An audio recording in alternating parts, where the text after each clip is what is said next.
ஆண்டவராகிய இயேசு கிறிஸ்துவின் நாமத்தினாலே உங்கள் யாவருக்கும் என்னுடைய காலை வணக்கங்கள். பிரியமானவர்களே, மத்தேயு 4ஆம் அதிகாரம் நாம் ஒவ்வொரு நாளும் காலையிலே தியானிக்கிற அந்த 19வது வசனம், என் பின்னே வாருங்கள், நான் உங்களை மனிதர்களை பிடிக்கிறவர்கள் ஆக்குவேன் என்று சொன்னார்.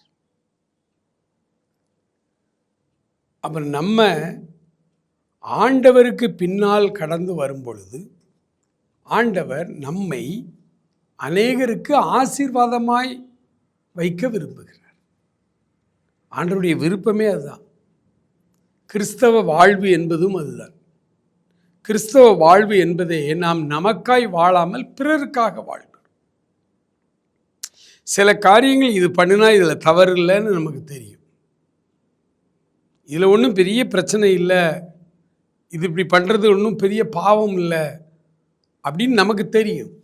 ஏன்னா நம்ம விசுவாசத்தில் வளர்ந்துருக்கிறோம், வசனம் தெரியும். ஆனால் புதிதாக ஒரு சகோதரன் அல்லது ஒரு சகோதரி ஆண்டவரை ஏற்றுக்கொண்டு உள்ளே வரும் பொழுது அவர்களுக்கு அது இடரலாக இருக்கும். அப்படி இடரலாக இருந்தால் நீ அதை செய்யாதன்னு சொல்கிற. இது ரொம்ப ஒரு விளங்கி கொள்ள முடியாத காரியம்.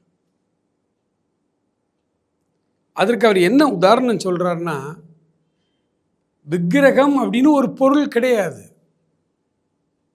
நிறைய பேர் ஒரு சிலையை செய்து அல்லது ஒரு உருவத்தை செய்து அதை கடவுள்னு வணங்குறாங்க, நம்புகிறாங்க. அது அவர்களுடைய தனிப்பட்ட நம்பிக்கை. அதில் ஒன்றும் இல்லைன்னு அவங்களுக்கே தெரியும்.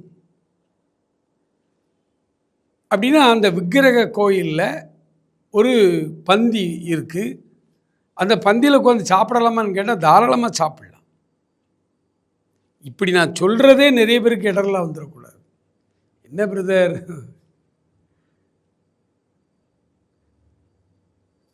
ஆனால் விசுவாசத்தில் வளர்ந்தவர்களுக்கு தெரியும் இதில் ஒன்றுமே இல்லை, நம்ம பாட்டில் சாப்பிடலாம், இதில் நம்மளை ஒன்றும் ஒரு அசுத்தாவி அஃபெக்ட் பண்ண போகிறதில்ல. விக்கிரகங்களுக்கு படைச்சதை தான் நம்ம சாப்பிடக்கூடாது. புதிய ஏற்பாட்டு திருச்சபையில் ஒரு கல்யாண வீட்டுக்கு போகிறோம். அந்த கல்யாண வீடு அந்த காலத்துலலாம் கோயிலில் தான் தாலி கட்டுவாங்க. அதுக்கப்புறம் அந்த மண்டபத்திலே பந்தி வைப்பாங்க. அதில் சாப்பிட்றதுல ஒரு பெரிய பிரச்சனை கிடையாது. ஆனால் நான் ஊழியக்காரன், என்னைய ஒரு புதுசாக ஆண்டவரை ஏற்றுக்கொண்டு வருகிற ஒருத்தன் அந்த இடத்துல என்னைய பார்க்கும் பொழுது அவன் உள்ள இடரலாகி அவன் ஆண்டவரை விட்டு போய்விடக்கூடாது. அதுக்காக அதை முற்றிலும் அதில் தவறு இல்லை அப்படின்னா கூட அதை செய்யாத அப்படின்றார்.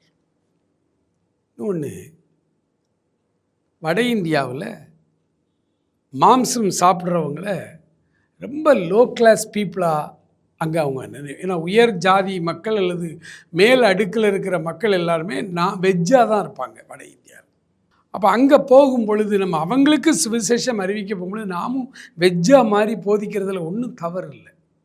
அக்கா மாம்சம் சாப்பிட்றது தப்பா, நான் வெஜிடேரியன் தப்பான்னா கிடையாது. அவர்களுடைய எளிய மனசாட்சி அங்கே இடரல் அடையுமானா நீ மரக்கறியே சாப்பிடலாம், மாம்சம் புசிக்க வேண்டாம் அப்படின்னு தான் பவுல் அங்கே நமக்கு ஆலோசனை சொல்கிறார். அப்போ அவருக்கு பின்னால் நம்ம வருகிறோம், நம்மை அநேகருக்கு ஆசீர்வாதமாக ஆண்டவர் வாழ வைக்க விரும்புகிறார். அப்போ நம்முடைய சொந்த விருப்பங்கள், சில காரியங்கள் நியாயமான காரியங்கள்னா கூட நம்ம சுற்றி இருக்கிற நம்முடைய எளிய விசுவாசிகள் இடரலடையக்கூடாதுங்கிறதுக்காக நம்ம அதை தவிர்த்து விடுவது நல்லது. அன்புக்குரியவர்களே, ஒரு போதகர் ஒருவர் இருந்தார். திருச்சபை நடத்தி கொண்டிருக்கிறவர் என்ன செய்வார், அடிக்கடி சபை மக்களிடத்தில் கேட்பார், என்னுடைய காரியங்களில் ஏதாவது உங்களுக்கு தப்பாக தெரிஞ்சா அல்லது இடரெல்லாம் இருந்தால் ஏன் இப்படி இருக்காங்க பாஸ்டர் அப்படின்னு நீங்கள் நினச்சிங்கன்னா அது எதுனாலும் நீங்கள் தயவு செய்து என்கிட்ட டைரெக்டாக சொல்லுங்கள், நான் கோவப்பட மாட்டேன், நீங்கள் பயப்படவும் வேண்டாம், போதகர்கிட்ட எப்படி போய் சொல்கிறதுன்னு யோசிக்க வேண்டாம், சொல்லுங்கள், நீங்கள் சொன்னால் தான் நான் திருந்த முடியும் அப்படின்னு ஒரு ஓப்பனாக சபையாரோடு அவ்வளோ இணக்கமாக இருப்பார். சபை மக்களும் சொல்லுவாங்க, பாஸ்டர் நீங்கள் போன வாரம் இப்படி ஒரு கைலி கட்டிக்கிட்டு நீங்கள் ரோட்டில் போயிட்டு இருந்தீங்க, எனக்கு அது அன்டைம். அந்த டைமில் நீங்கள் அந்த ட்ரெஸ்ஸில் வெளியில் வரக்கூடாது. இதெல்லாம் சின்ன சின்ன காரியங்கள். ஏன் கையிலே உடுத்தினா தவறானா தவறு கிடையாது. ஆனால் கவனமாய் நம்ம அதை அவங்களுக்கு அது இடரலாக இருக்கே அப்படி நம்ம மாற்றிக்கொள்வதற்கு நாம் தயாராக இருக்கணும். ஆண்டவருக்கு பின்னால் வருகிற நீங்களும் நானும் எளிய மனசாட்சி உள்ளவர்களுக்கு இடரலாய் நம்ம இருந்துடக்கூடாது. அது நம்ம ட்ரெஸ்ஸோ, நம்முடைய உணவோ, நம்முடைய காரியங்கள் எதுவாக இருந்தாலும் அதை மாற்றிக்கொள்வதற்கு நம்ம திறந்த மனதோடு ஆண்டவர்கிட்ட கேட்கணும். ஆண்டவரே, நான் என்ன செய்ய வேண்டும்? God bless you.